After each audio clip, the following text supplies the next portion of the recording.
welcome Sister Arlene Kosmatka, formerly known as Sister Ann Marita. Now, Arlene, we like to give both your baptismal name, which everyone knows now, but many people are watching this who knew you as Sister Ann Marita, so that's why we like to give both names. It's sometimes people that have made donations want to know, is so-and-so Sister so-and-so? So then we send them the video. So, yeah.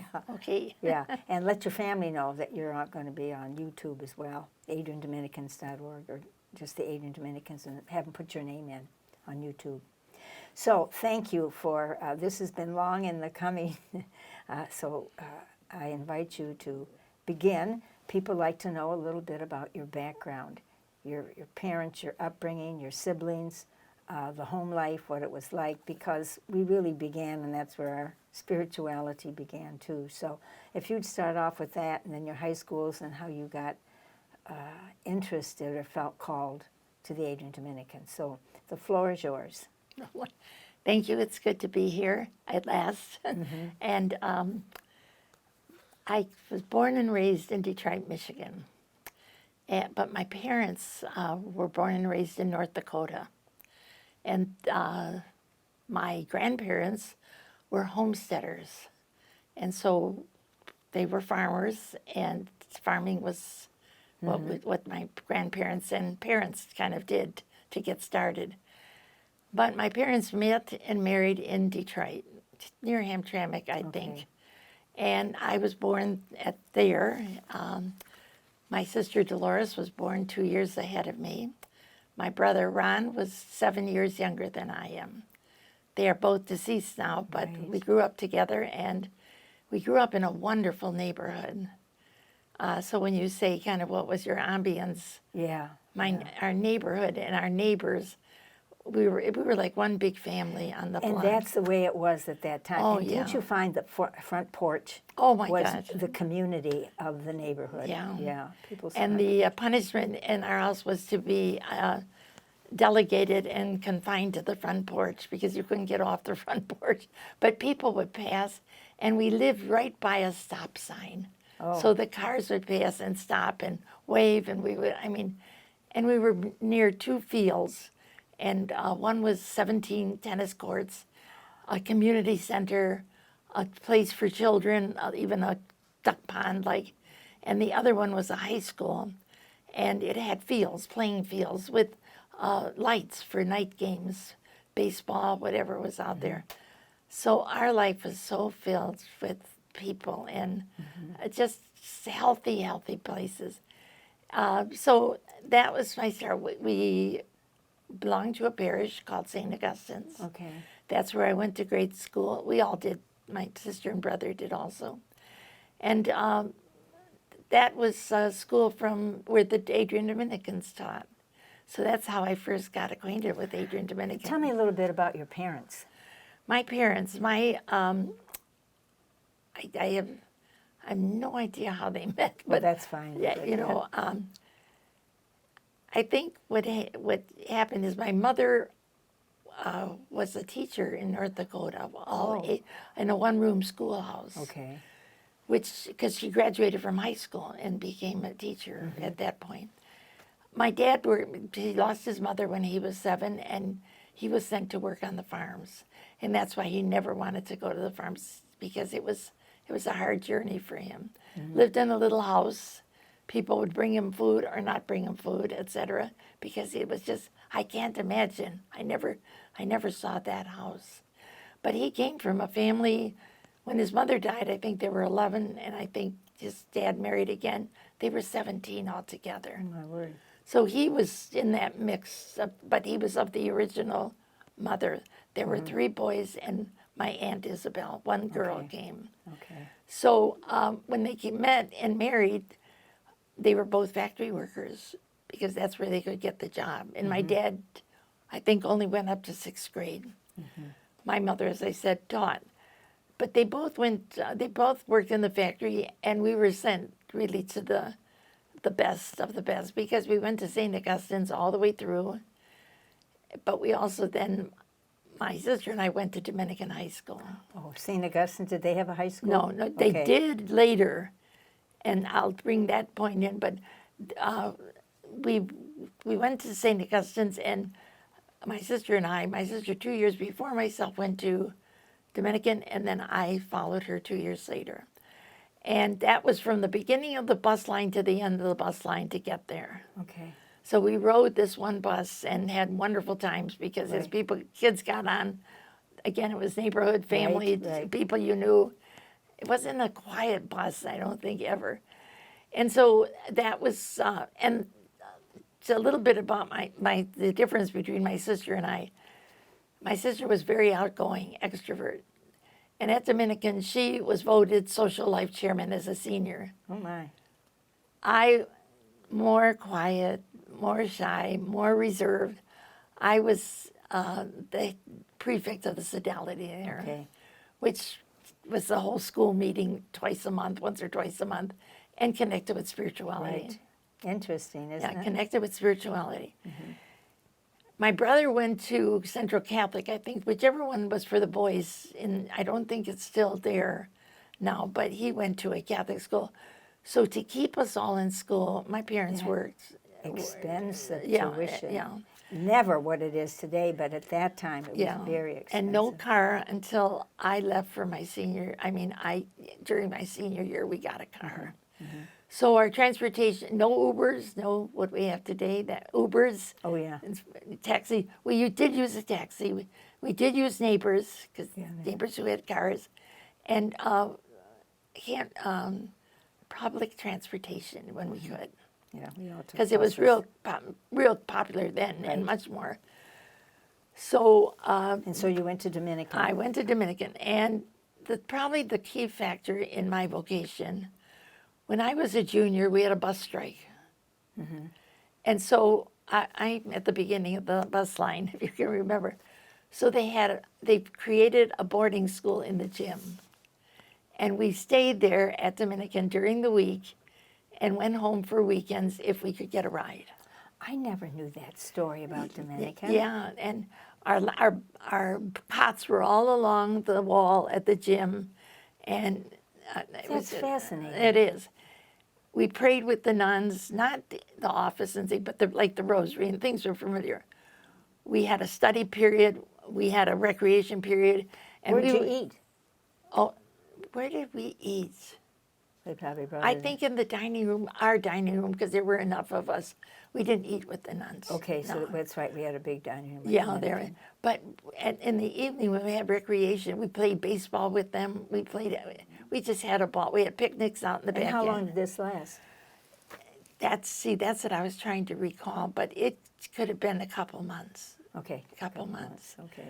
But we just had so much fun with the nuns, and then we had so much, serious time, prayerful times, and, just gathering in quiet. We'd quiet at night, and it was just an experience. And I think that sealed it, because when I went home after that, I wanted to leave then in my junior year. But my mom asked me to wait until I graduated, which I did. Oh, that's good. And that Did anyone else from your class enter that had that experience of, staying at school for those 2 months? I know people, and a couple entered, but I can't. I think Okay. 2 entered from different Yeah, communities. okay. But I can't remember, because most of them lived around school. See, we were way out. Oh, Jeanette Jabor, but I don't think she was a senior. She Okay. in my sister's class, but I think she got a ride. I think. Okay. Virginia. So then you graduated and came right to Adrian. Yes, You entered in June of June. 1952. Yeah. 3 months before my sister got married. And that was the biggest thing. I wanted to enter in June. And my sister was getting married in September. And I was supposed to be the maid of honor. And I came. I can't believe it. I have the same story in my family. Did you really? It's your story, but I'm just saying you triggered that for myself. Yeah. And I always said if I didn't go, I wouldn't have gone. If I didn't go in June, I probably I'm wouldn't not have. sure if that would have been, but the wedding was nothing to me. Whereas my getting ready and doing this, I just had to do it. Yeah. So when people say, well, how did you know you were called? Well, it was that you had to do something because you could not do it. Yeah, yeah. And the reward of that was that my sister on her wedding day came to visit me and see Really? me. All the postulants came out to see my sister with her bride dress on, and my brother-in-law who came in from the Navy, he barely got his leave, and he was with her, and my mother and my best girlfriend who was the maid of honor. Isn't that nice? And so I just remember, and the biggest thing was I remember having one foot in the car saying goodbye because they were in the back seat. And my mother said, "Come with us." And I just thought, I was like frozen for a moment. And then I slammed the door and said, "I can't." And I know I came back in chapel by the Blessed Mother's Cry. statue and cried and cried and cried. But I couldn't. No. I said to her, "It's just one night." Because then my brother-in-law would be back in the Navy and my sister, and they would go on with their life. So that's kind of That's an interesting story. that's kind of the things that I remember about that were kind of Yes, yes, significant. yeah, for memories. So And then you had formation, and then you went out. Did you go out teaching right away after profession? after profession, but I Yeah. didn't go during my postulancy, and I was, and probably the only thing with that was, or the big thing with that was, we were in the novitiate garden, and Sister Patrick Johorn, novice mistress, said, "Would anybody like to learn to bake bread?" And see, I was taking care of my brother when everybody was working before I entered. And so I raised my hand thinking it was wonderful. And I spent the year in the bakery. Oh, God. And the nun who was in charge of the bakery, somehow her habit or something pulled the trigger, I don't know what you call it, the stem down, and she got her hand caught when that cycle okay. was going around. And she was in the infirmary. So we had to learn and get it by ourselves. We could not get that bread to raise for anything. We were always praying. We Don't tried. you use yeast to get the bread to Yeah, rise? but and now if I figured, maybe I think the flour was either damp Okay. or old Okay. or whatever, because we could not get it to raise. We used potato water, bean water, every kind of water that they would give us from the kitchen, because we thought it could be. Then in the summer, the nuns would come in and help us, and the bread would raise. I should say it would rise, but it's just those trigger moments. Yeah. So when I went on a mission, everybody said, "Oh, we got the baker." Oh. Yeah, you really don't have a baker, but I'll do my best with whatever. Well, that's good. Yeah. Your reputation preceded you. Yeah. And I have a music background, but that was not, they were looking for, of course, organists and pianists. I had 7 years of violin before I entered. Okay. And so when I came in, and I had 2 years of piano just to tune my ears so I could, because, on the violin you're playing strings, just to tune my ears so I could know what that tone, I had, Magdalena called it, I had not perfect pitch, but I had relative or what I could just get near. And so when I came in, they wanted me to play the piano for one of their recitals for people. Well, with my 2 years, I probably could play the scale real well, I should say. And then, so Sister Denise, when I'm so thinking about the people that influenced me, she was so merciful. She said, "You play the violin and I'll play the piano with you." And so I did go on the stage with the violin once. But after that, I was given 6 weeks of organ, and I was going to be the organist. And so I did not know the music part of you. And I saw that on your paper there, that all the music that you were involved with. Yeah. Interesting. For 15 years, I had that X after my name.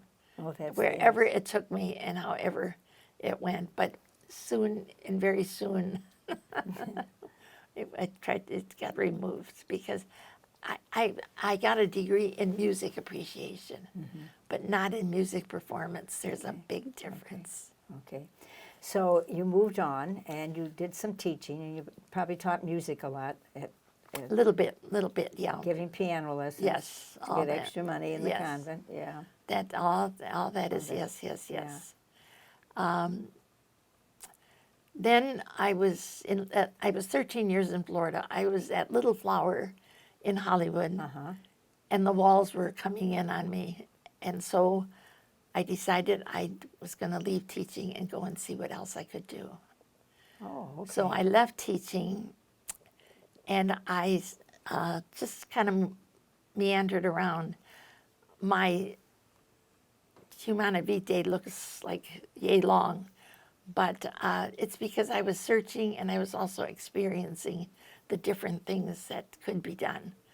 At one point, I even thought of starting a house of prayer because that was out there at the time. Thomas Merton was promoting that. Kentucky, the Loretto sisters had, houses, Right. house of prayer. They had 8. What do you call those? Not camps, but they had 8 houses that you could live in. And I guess they were houses of prayer. And when I did my sabbatical, I spent a year there in Kentucky. And they were it was called Cedars of Peace. Okay. And so there was just looking. I did religious ed for a while. I did pastoral ministry for a while. Then I did go into chaplaincy. But it was just seeing That wasn't it. So how did you get to the point that you are now? Yeah, that's a long journey, but a good, interesting journey. Overseas, I left the country 6 times and learned Spanish the best I could. Did you go because that you wanted to go or were you sent? I wanted to go. Oh, okay. It was one of my. We had an integration where we went, and I right. went on that, and those people, I just was so attracted to those people, the way they loved. I didn't know a word in their language, but yet they would come and they would communicate. We would communicate in some way. Right, It was just beautiful. So I went there, but then I couldn't find a place that I could minister at the time. There was a lot going on there, like there is every place. And by that I mean, there were, a group that was charismatic, a group that was political, a group that was whatever else. And I just, besides learning the language, I couldn't do it in a year finding a place. So how did you get to the point of spiritual direction? All right. When I was there, Okay. how did I get to live there? I was there for, I don't know, I was there for 2 years, and I can't remember. But these girls, Patty Harvett and Ana Feliz, started this group for leadership, for young women and men. And so I must have been there longer. I must have come back from that and then gone, because I was there for 2 years for a while. Where's there? Dominican Republic. Dominican, yeah. up on that hill, Jarabacoa? Jarabacoa, I was there, for 2 years. I loved it. Loved Jarabacoa. That's where you would fit in. And that's where my teacher was, Alberto. And that's where the neighborhood, everything was just, see, I loved that, the people, but the language, but for me, the language was not that barrier, except when I was supposed to teach in it. Yeah, that does come important. Yeah, I have to. Important. And I would go with Patty Harvard to the different barrios and the different places. And I just loved it, but it wasn't meant to be. Now, fast forward Good. Okay. to about 5 years ago, no longer, maybe 10 years ago, I was studying at the seminary in order to become a spiritual accompaniment. Well, I call it a spiritual accompaniment. The seminary. Sacred Heart Major Seminary In Detroit? Michigan. I was studying there because I was in the program and certain classes were being offered there. And I just loved what I was studying. I just, couldn't. In the end, for a master's degree, you have to write a thesis. Mm-hmm. And I wrote a thesis on, Carl Ronners, is everyone called to be a mystic? that was my question. Based on Carl Rahner's statement, the Christian of the future will be a mystic or nothing at all. And that really hit me because it's like, what's that mean? What is it about? So I wrote a thesis on it, and my advisor said, "Why aren't you writing on spiritual direction?" I said, "I don't know, but this seems to be real important to me now." So I wrote the thesis, and I graduated. And something significant in my life is I was the first woman and only woman to graduate in their first class of major, to give major degrees. I was the only woman, the first woman. In Detroit, at Sacred Heart. At Sacred Heart. And I graduated, the only one, summa cum laude. So I knew that I fit and I found my place. You found your place. I found my place. That's good. I took it, but you just go and see, and you're still doing ministry, But you know what, Arlene? You were so in touch, many times as you're telling your story, you were so in touch with this isn't it, or I know what I want, but you didn't know what, but you kept at it. Yeah. You didn't stay put in that place that was closing in on you. No. You had to move on. Yeah. So that took a lot. That took a lot of courage to do that. I could not do it. Yeah. I have Yeah, to say, I have to yeah. put my two negatives together Yeah. again. The other thing was that once I did it, that question, it's like, what did it do to me? Right. Because if I say everyone, I'm one of those everyones. So of course, then I went into this more study of the, and not the past, way past, but the everyday mystic was what I was studying. Mm-hmm. I'm not talking about people like in convents or monasteries. They can be there, but I'm talking about people who have an experience of the divine or of God that either changes their life or makes a difference in their life. Mm-hmm. And they don't have sister or father or whatever in front. They are It's one of God's yes. holy people. And the other thing that resulted from that I am excited about and thrilled is I came to you, I think it was, to ask about doing retreats of the everyday mystics here. Oh, that's right. You did all those retreats. at Yeah, I Harvard. did retreats here in in the summer, and that was just really thrilling and exciting for me. And then we invited other people to come in, and now we're still doing them. Right. But we're doing them that there's a man and a woman instead of both But women. still, And it's still working. And I noticed at another retreat center, the IHMs are offering the 20th century right. mystics. But you're bringing that mystic that could have been off someplace else with us, down to who we are. Yeah. Down to my humanity Yeah. and my everydayness as everybody else's. Well, it's the everyday mystic. Yeah. Yeah. It's the So we're going to have to, kind of wrap this up in a bit. But so that's where you are right now. You're still doing spiritual direction. right. Are you doing workshops at Weber? Not Not I yet. had to give that up because I had an illness, and I Right. had to give that up. But you knew what you had to let go of, Yeah. which is good. Yeah. Wonderful. And I know I'm still, with that, but Yes. that's where I landed. But it was a search because I never thought I'd go there. And you said no to your mother. I will not get in that car. Well, not You knew back I didn't then. know where I was going, but On another note, what do you do for fun? well,